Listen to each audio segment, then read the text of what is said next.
Anthikad BRC autism ദിനാചരണം നടത്തി. ഉച്ചയ്ക്ക് നടന്ന ചടങ്ങിൽ kidney federation of India chairman father Davis Chirammal ഉദ്ഘാടനം ചെയ്തു. Anthikad block panchayat president KK Sasidharan അധ്യക്ഷത വഹിച്ചു. BPC ഡോക്ടർ K ഉമാദേവി ആമുഖ പ്രസംഗം നടത്തി. തൃശൂർ DPO ബ്രിജി സാജൻ പദ്ധതി വിശദീകരിച്ചു. JHSS Peringottukara principal Nisha JB സംസാരിച്ചു. റോസ്വിൻ TJ റിപ്പോർട്ട് അവതരിപ്പിച്ചു. ചടങ്ങിന് ജില്ലി TJ BRC ട്രെയിനർമാർ സീമാജി നായർ, സംഗീത PS, BRC അംഗങ്ങൾ എന്നിവരും സന്നിഹിതരായിരുന്നു. തുടർന്ന് കുട്ടികളുടെ കലാപരിപാടികളും അരങ്ങേറി. ഓട്ടിസം സെന്റർ രക്ഷിതാക്കൾ നിർമ്മിക്കുന്ന സോപ്പ് നിർമ്മാണത്തിന് എല്ലാവിധ പ്രോത്സാഹനവും ഫാദർ ഡേവിസ് ചിറമ്മൽ നൽകി.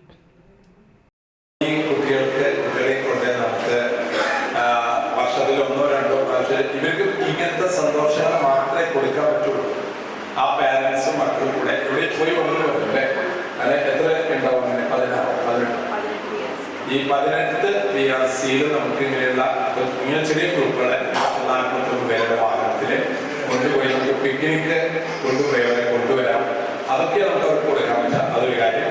രണ്ട്, ഈ പൂക്കൾ ഞാനാണ് ഈ പൂക്കളുടെ ഒരു നല്ല പ്രൊഫഷണലായിട്ട് നിങ്ങൾ ഈ പൂക്കൾ ഉണ്ടാക്കി കല്യാണത്തിനും ഒക്കെ, അതുപോലെ തന്നെ ഇത് ഡ്രൈ ഫ്ലവേഴ്സിന്റെ അങ്ങനൊരു ഷോപ്പ് തന്നെ നിങ്ങൾ ഉണ്ടാക്കുകയാണെങ്കിൽ അത് പബ്ലിസിറ്റി കൊടുത്താൽ നിങ്ങളാണ് ചെയ്യണമെന്ന് പറയുമ്പോൾ തീർച്ചയായിട്ടും ജനം ഇതിനെ സപ്പോർട്ട് ചെയ്യും. നിങ്ങൾക്കൊരു ഫിനാൻഷ്യൽ ഒരു പിൻബലം